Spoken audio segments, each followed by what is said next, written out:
person. You guys know the drill. I like to get to your questions. You are the reason we are here. Feel free to line up at the mic because this next experience is all about you. So let's bring down the house. Let them hear you downstairs as if we are at AwesomeCon Church. Welcome to the stage, Mr. Giancarlo Esposito. Come on!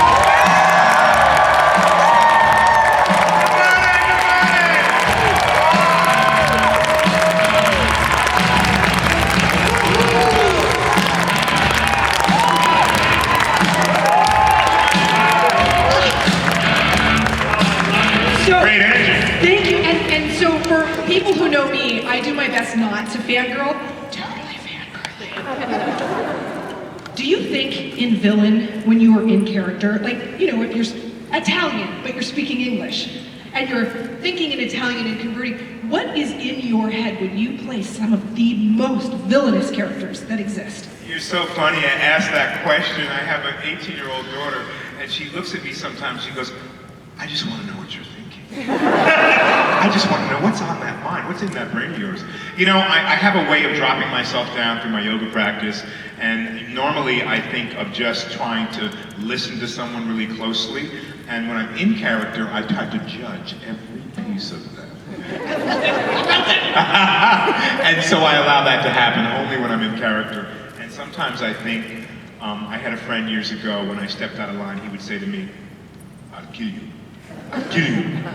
And sometimes I just think, I will kill you. That's it. Period. You're so effective at saying so much by saying so little, and that's a real gift. I mean, I watch your work on stage and it just, and on the screen, and it blows my mind. Let's get to questions. You guys are already lined up. Hi, how are you? What's your name? Where are you from? My name is Linda, and Hi, Linda. I'm from Charlottesville, Virginia. And my question is, out of all of your characters that you've done, what is the most rewarding? The most rewarding is the character that I'm working on now. And I say that because I love and can record physically and mentally what I do with different roles and what may be more fun or more intense. But I like to keep myself and remind myself to stay present. And so what I'm working on right now keeps me in the present, not in the memory of the past. And so I have to always say that as an actor, we have to learn a lot of material and be effective in our performance, but then we have to let it go. And we're looking forward to the next thing that's on our plate. And because I've been so busy, I have the next thing for me is to continue with Godfather of Harlem and return to the character. Adam Clayton Powell Jr. For the next month and a half before I go on to my own show. So it's really what I'm doing right now. Now, for you all, you see stuff after it's made, like we made The Boys a year ago, and that's just, come on! I could be Stan Agnew for you. And also, for those who watch Better Call Saul, we just finished the first installment of our last and final season, the 6th season. So you see that now, but I'm already moved on to something else. So I love what I'm doing right now, and it's always exciting to me to stay present in the moment. Thank you very much. You're welcome. Great question, Linda. Hi, question over here. How are you? Hi, I'm really short, so I'm trying to adjust this. I feel you. Yeah. So my name is Zara. I'm from Winchester, Virginia. Before I ask my question, I just want to say thank you. Breaking Bad was like one of the first experiences I had watching your performances, and it was something that my boyfriend showed me. And while you guys were making crystal meth and killing people, me and my boyfriend came closer together as a couple, and we've been together for 2 years. So I just want to say thank you for that. You're very welcome. So my question is a Breaking Bad question. It's something that's been on my mind since I watched the series. There was the season where Walter and Jesse finally joined you all, and there was that whole issue with that kid that was a part of your circle, and those two, sorry, they're spoilers, those two drug dealers basically, you know, did what they did, and which then caused Walter and Jesse to retaliate and enact their own punishment on those people. I know Gus is a very cold and calculating person, but you also had that dichotomy that he still cared about things and that he still had emotions. So in that case, if Walter and Jesse would have just waited to attack those other two people, would you, as Gus, would you have actually enacted punishment for what they did to that child, or would have been something that you would have just let go? Wow, it's really interesting. I love Breaking Bad fans. I love Better Call Saul's fans because you guys are so specific. What an imagination. So you're asking me what I think I would do if the circumstances were different, if things happened differently within the story that were written differently, what would Gus do? I would kill them all.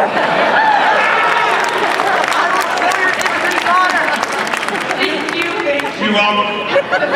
How do you find, but she did touch on something though, the layers of villainy, right? Someone who is on some sort of villainous spectrum, but also has the ability to care. In your character development, is it your classical training that's getting you there? How are you figuring out the layers of this so that you're not one-dimensional? Every one of your villainous characters are different and nuanced. Well, I feel like we've seen the one-dimensional character. We've seen the stereotypical mobster with the little puppy dog who just kills everyone. We've seen that person who's out of control and really has a bloodlust, and that's all that matters. But what I like to discover and show is that the hero, and I say this a little bit about my character in Mandalorian, the anti-hero is what? Is a fallen hero. And so that hero, he had at one point wanted people to listen to him and they didn't. And so then he decided he had to do something to sort of show people that he had a better idea. This pertains to Gus as well. He can do it better. To answer the last girl's question, Gus would certainly more than likely enact some kind of punishment on those who took the life of a child, without a doubt, because that's the Gus I created with a moral compass. I like to create characters who care about people and who think they're doing something that is going to help folks, and also in tandem with furthering what they really want, what their intention is. However, that person is a real human being and not someone who just doesn't care. And so that's what makes the characters and the villainous characters that I play, or the anti-heroes who were once heroes that I play, more human. Because we all make mistakes. We all have an idea of what our egos really are that push us to places where we don't really feel like it's comfortable or it should be right. But yet we do it anyway, out of desire and want or retribution or jealousy or whatever those things are. And so to create a character that's truly human, you have to create someone who has some goodness inside them to begin with. And then take that and shift it and move it, that they're unable to hear their own faults and work through that in that way. The idea that Moff Gideon somehow believes that he is going to create a better world through his actions is fascinating to me. Now I gotta go back and watch the whole thing over again. Hi, how are you? Hi, good morning. Good morning, what's your name? Hi, I'm Carlene. I'm from Alexandria, Virginia. And I would like, first of all, to thank you for coming. Welcome. And the second thing I would like to say is, by watching School Days, you've inspired my brother to go to an HBCU, and me becoming a D9 Greek. So, thank you for that. Love it.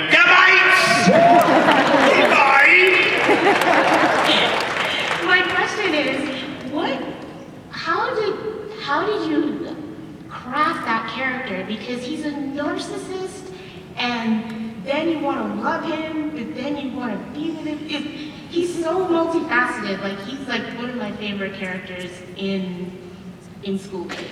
Big Brother Almighty! I love that character. Spike wrote a very complicated piece that really is about light-skinned and dark-skinned blacks on the backdrop of a African-American college. There's many people to know what that experience was really like. For me, it was brand new. I went down and I met the Zelmer Bothic, who was an Omega Psi head of a fraternity who was the only person on his line who went over.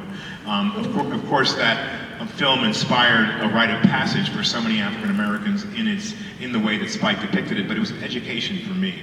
And it was really wonderful to wrap myself around someone like Julian, who thought in many ways that he was somehow better because of the lightness of his skin, but also was a very smart man who was in some ways a leader with a lot of ego, a lot of good looks, and someone who wanted to control what was going on around him and didn't quite have the understanding that everyone is to be respected no matter who or what color you are. But we're in a society within the Greek society on an African American culture that is a competitive one.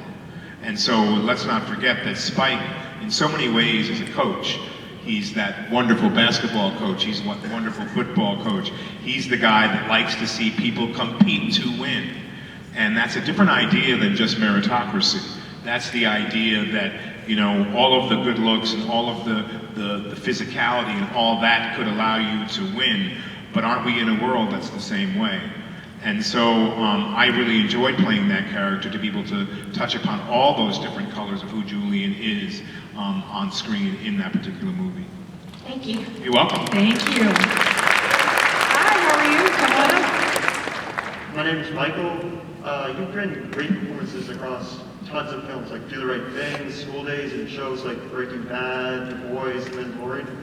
And I want to know, out of all the characters you've played, who are your top 3 favorite characters that you've played?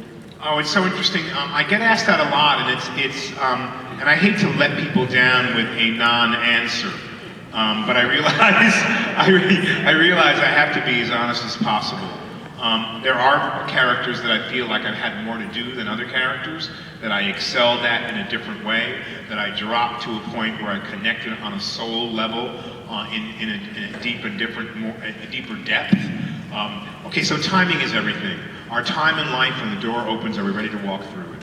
Our time in life when we feel like in the groove. Like, you ever have those days where you're like in the groove, like in the pocket, where you feel like nothing bothers you, everything can go wrong around you, but you are just in such a graceful place, like you're walking on water.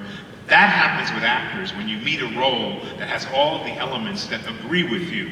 And so that happened for me in Breaking Bad. It was just the time in my life where I could take time to breathe.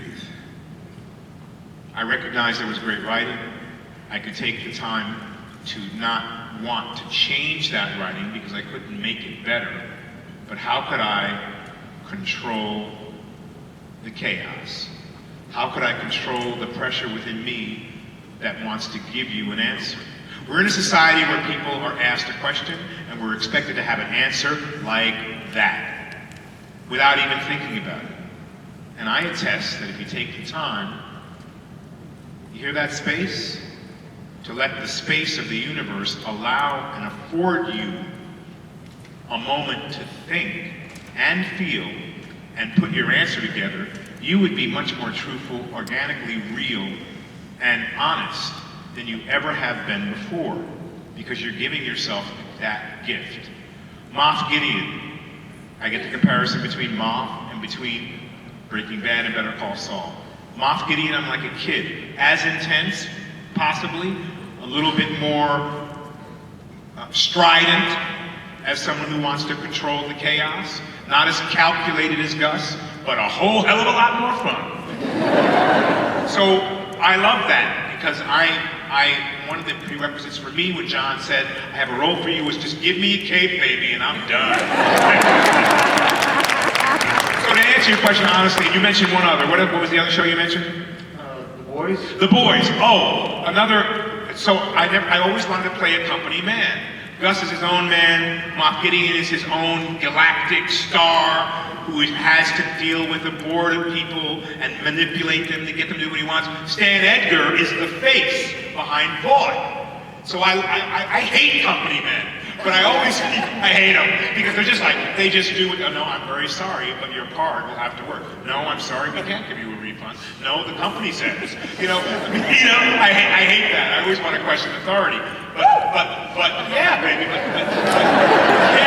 but Stan Edgar is somehow more than that, because he's representing a company, but he is the company.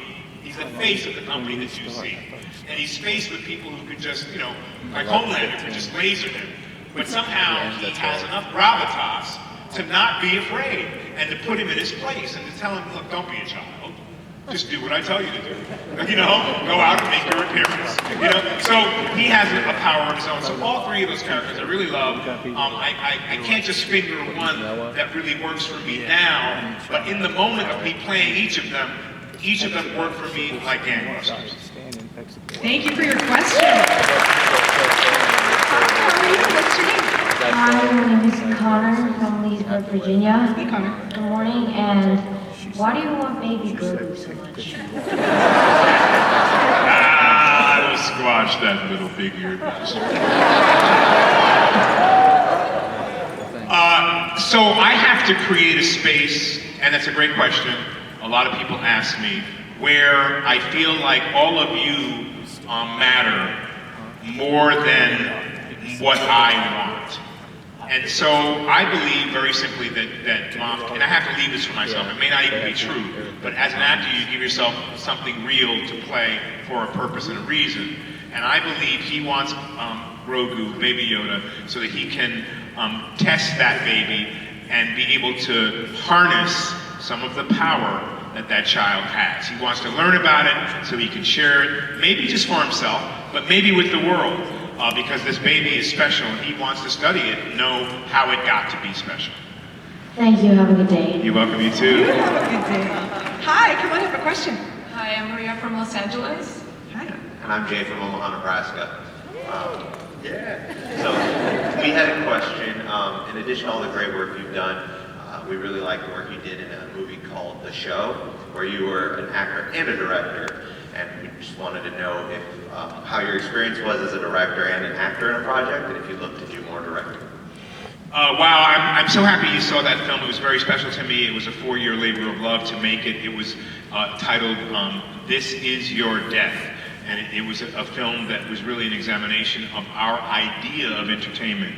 I was very inspired by a film many years ago called The Face in the Crowd, which I thought was a really wonderful movie about a person who was an everyman, a drunk really, guitar player. Andy Griffith had the performance of his life in that movie, who went from there to being a star of television, to being the person, the oracle that America listened to and was inspired by, eventually because of his homespun country kind of wisdom and charm.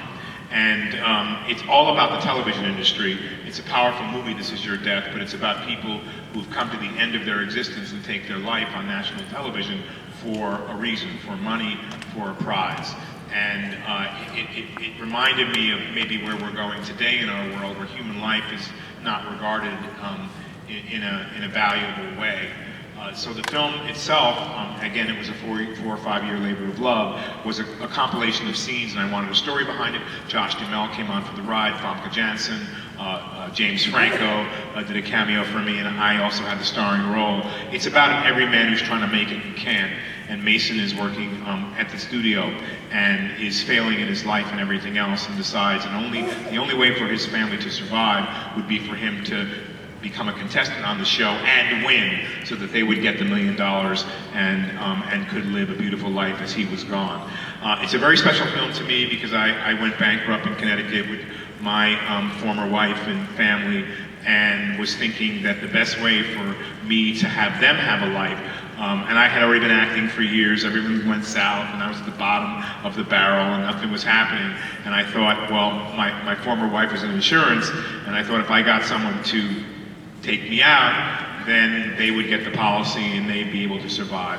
It was in a very, very depressed place in my life, and I wanted to speak to it because of the condition of where some people are in America today. We have the wonderful ability to come here and to be in wonder, enchantment, joy, excitement at a Comic-Con. Those of you who come in costumes, and those of you who don't, it doesn't matter. You come to meet not only your celebrities, but you also go to Artist Alley. You see people who are expressing themselves in every way that is what we're supposed to be doing in life.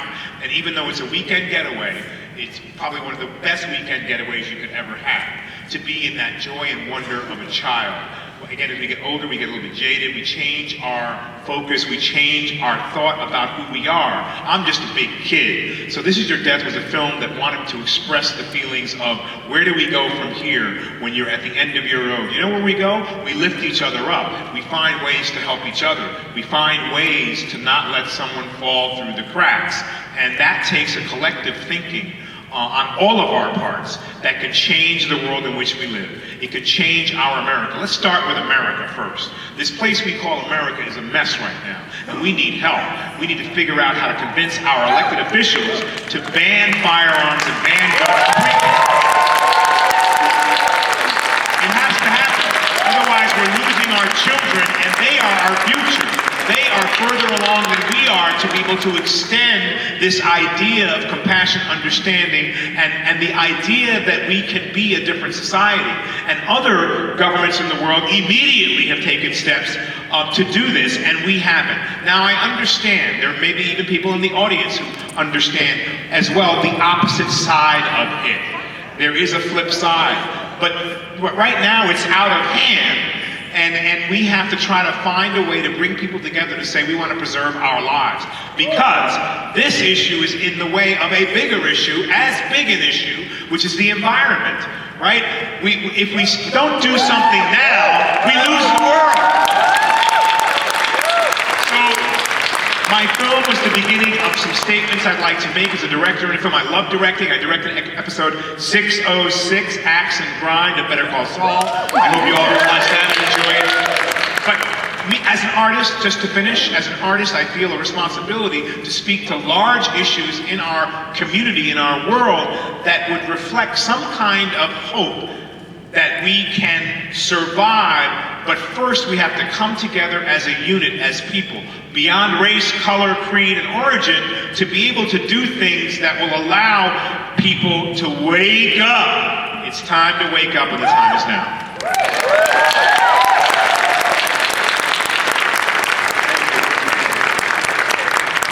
I just need a minute to sit with that incredible answer. Question over here. Thank you for that. You're welcome. Hello, I'm Robert. I grew up in Maryland, and I'd be interested to hear about your experience working on another really good show, Homicide: Life on the Street. And particularly what it was like, what your relationship was like with your TV dad, Yaphet Kotto. Oh my goodness, thank you for asking that question. I love Baltimore. I found it to be a real place with real people. They speak their own language there. You know, how you doing, hon? I really was excited to be there. It was a wonderful experience to work with Tom Fontana, who wrote it, and I really, really adored Yaphet Kotto. God rest his soul. What a wonderful actor, but a very regal and wonderful person. A man who really, so there's something about the self-esteem of us all, and me as an actor, I know I go in and out of feeling good about myself when I'm in front of the camera, and I like to say that I want people to feel like they have a contribution. Yaphet always walked in a regal way. He spoke in a regal way, with respect for all of his co-stars and everyone else. When he disagreed with something that may have been written, he went with utmost respect to the writers to say, maybe this could be this way, maybe it could be that way. And my mom used to always say, he reminded me of this, you get more with sugar than you do with salt. And so, yeah, I'm a reactor, I'm a major volcano, holding it all down inside. When you finally see Gus get a chance to do something, he does something reprehensible in 401 box cutter, because it's all been in there. He does it coolly and calmly, but he still lets it out. I don't want to be a reactor anymore. I want to be an uplifter. I want to bring people to their best selves, and Yaphet Kotto did that in every sense of the word. Made me feel comfortable, made me feel grounded, allowed me to know, because he always would say, and no one knows if it's true or not, that he was the son of royalty, that he was a king. We all are kings and queens, princes and princesses, and we should know and allow each other to feel, always look at each other and say what works first.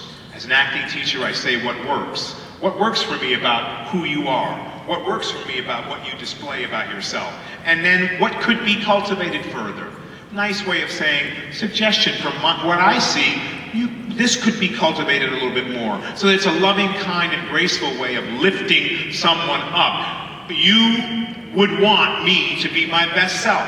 Every time I'm on television and you see me, wouldn't you want me to be my best self? Well, I want the same for you. Thank you. Hi, question over here. I'm also a little short. We can hear you. So first and foremost, I just want to say, and probably those in this room can agree with me, it's an absolute honor to even be in the same room as you. And my question is, hey, I fell in love with you as an actor from the Once Upon a Time to Breaking Bad, my favorite show ever on TV, but now as Moff Gideon in Mando, to be a part of the Mandalorian and the Star Wars franchise, how does that make you feel? I feel like a kid again. I have to be really honest with you. I got a call from Favreau who said, I have good news and I have bad news. I said, what's the good news? He said, the good news is I wrote a role for you in Mandalorian. I said, what's that? He said, it's going to be the new Star Wars show. I said, okay, what's the bad news? All the money's going to go on the screen, so I have very little to pay you. I said, okay, so let's make a deal. I said, I want to work with you no matter what. The deal is, you write me a great role, which you've already done. All you got to do is give me a cape and I'm off and running. Thank you. Hi, how are you? Gianocarlo, Chris from San Antonio. As a longtime Star Wars nerd, also as a longtime admirer of just your incredible work, when I saw you come on the screen as Moff Gideon the first time, I just squealed with joy. It was just so awesome to see you on screen. That being said, prior to taking the role of Moff Gideon, were you a fan of the franchise? And also, what sort of media from the franchise that you maybe consumed to prepare for the role? I loved this franchise in the very beginning. I thought it was really something that was George's work in the early days was absolutely amazing. It allowed us to go to a planet far, far away and discover ourselves within the mirror of the characters that he presented. I had fallen in love with Carrie Fisher as Princess Leia. I had fallen in love with Luke Skywalker. There was a vulnerability and a heroic feeling that these two somehow could save the world from the darkness that was about to take it over. I followed the movies for a number of years until they became somewhat tentpole.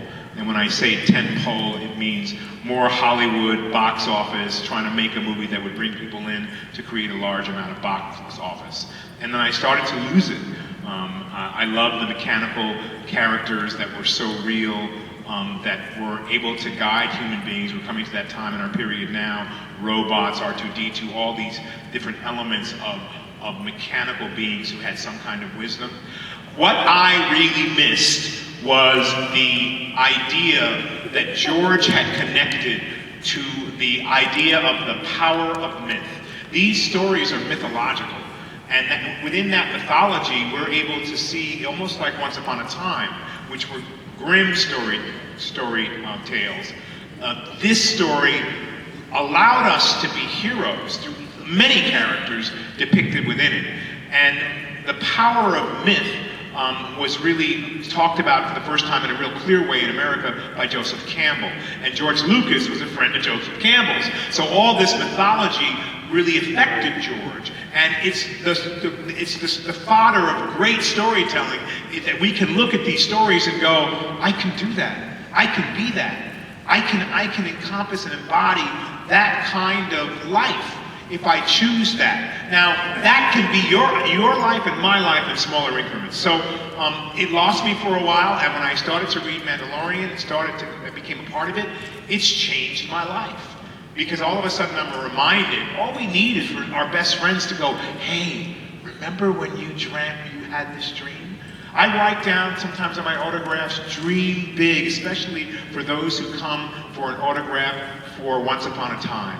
Sidney always thought that one day he was going to be with the evil queen. He was going to be with her. He was going to get her. He loved her. She's going to turn good. It's all going to maybe very hopeful. No, it wasn't going to happen. But yet he still had that dream. So this particular show is important because you have the unlikely hero. You have Mandalorian, doesn't want to be with that kid. He's got to fulfill his earthly obligation. He's got to fulfill what he's been asked to do because he keeps his word. He's truthful to himself. And then through the journey, he learns something from this little baby who he never thought could teach him anything. He just wants to get rid of this kid. But through the journey, he's protected, he's taken care of, and he is elevated. I love this particular show, I really do. Thank you so much for being here with us.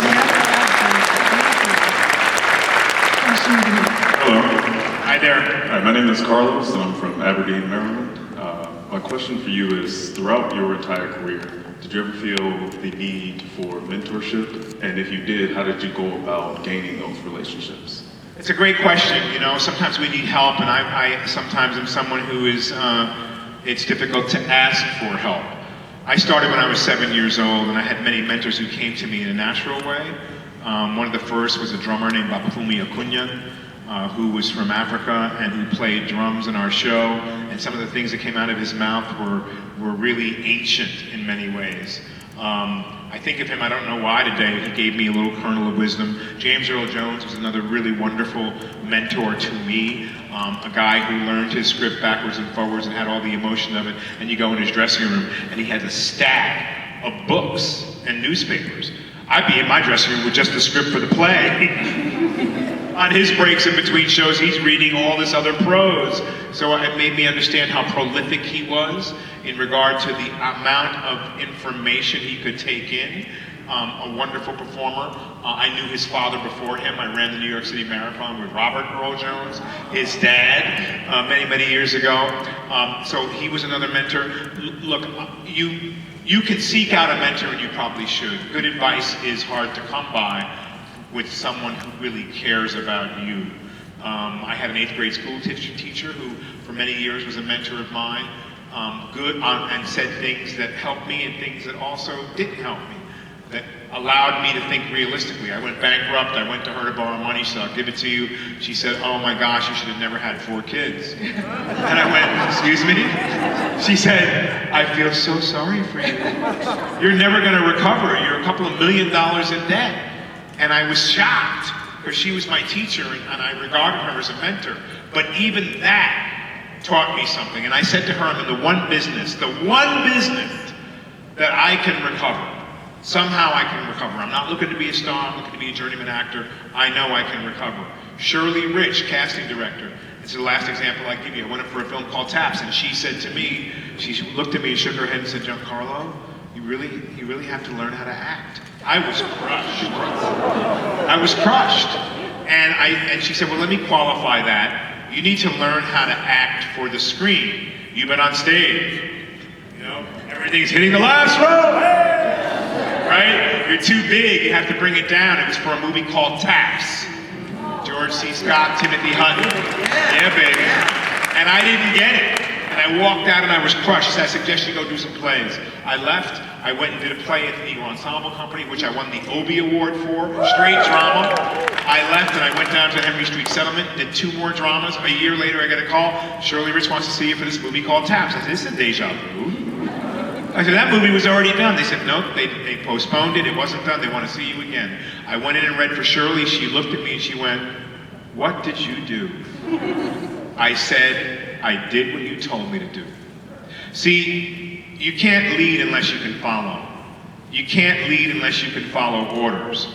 You can't lead unless you can take someone's advice to heart and then do it. A young man walked up to me on the street last night. I was walking home from dinner for the hotel. Can you give me some advice on how to get into acting? I said, get into an acting class. Read everything. Study. Well, what about connections? Right? Yeah, what about connections? He was young, and in our world today, it's LinkedIn, it's connections, it's social media, it's the internet. Well, what about talent? I said to him, what about talent? Don't you want to know if you have any talent or if you really love it? Everyone thinks it's a cakewalk and it's fun, or not everyone, but many people. But I believe that it only happens and you can only stay at the top of your game if you keep investing in you. See, your investment is in you. Your investment is in cultivating the idea that you could be excited about something. I don't care if you're acting, in computer science, or anything else. Your investment, 10 minutes a day, determines your tomorrow. If you invest in that 10 minutes, that means you're really committed. If you don't want it bad enough, and you ain't gonna get it. Thank you. We need the Giancarlo motivational tour. I get a lot of money for that. Question over here as we're getting ready to wind down. Sure. So I was wondering, it's more of a proposition than a question or a pitch, maybe. I was wondering, I watched Revolution. I don't know if anybody else did. Love that show. that we didn't get Gus Fring, Wasteland Warlord. So I would have loved that. Yes, could we get that show instead? Oh my gosh, you never know. You know, I'm on the set with Vince, and Vince looks at me, and we're, you know, everything's coming to an end, and they had a little bit more to do, pickups and all that, and he said, look, you know, I didn't even ask him a question, but he looked over at me and he said, it's not over till it's over. So you never know. You know, I've talked a lot about the idea that what would be wonderful would be a show called The Rise of Gus. It'd be interesting to see where he came from and his roots in Chile and all that. Who knows? Anything could happen. Now there's all this blending of Gustavo and Moff Gideon and Tom Neville. I love Tom Neville. Tom Neville, to me, was the ultimate shapeshifter. He was trying to save his family. He was trying to be someone, an upstanding man. Right now, I'm really into playing everyman. And I'm doing it in the role that I start shooting in August for AMC called The Driver. And I'll play a guy who's like just a regular dude who drives a cab and he can't take care of his family. He's trying to get from point A to point B and care for other people. That was me 10 years ago when I went bankrupt. I want to tell that story, and that'll be interesting. Then I'll return to some villains and some powerful guys who take control of the chaos. Promise. And given how close that is, thank you for the question, given how close that is to your heart and your personal story, I can't wait to see what you bring to the screen with that. Question over here. Good morning, Gianocarlo. My name is Josh from Charlottesville. My family and I really love the whole Breaking Bad universe. You're totally awesome. And my question is, I don't know if you've heard about this, but a number of MCU fans wrote Kevin Feige and petitioned him to offer you the role of Doctor Doom in a future Fantastic Four movie. Would you ever be interested in taking something like that? You know, it's been coming up all weekend. And there is fan casting is real, and yes, I would. So, I gotta say, I 3 times yesterday I hesitated, but today I'm writing an email to my management team, Josh Gesselman. Kevin Feige, is that who I gotta reach out to? That's the man. Kevin Feige. Okay, I'll have to remember his name. I'm gonna write an email and say, Josh, I think it's time we pursue this. So yeah. Thank you. Yeah, man. Come by and say hi so I can get all the names right. Giancarlo, let me give you the final question. What do you hope your legacy will be? Wow. You know, I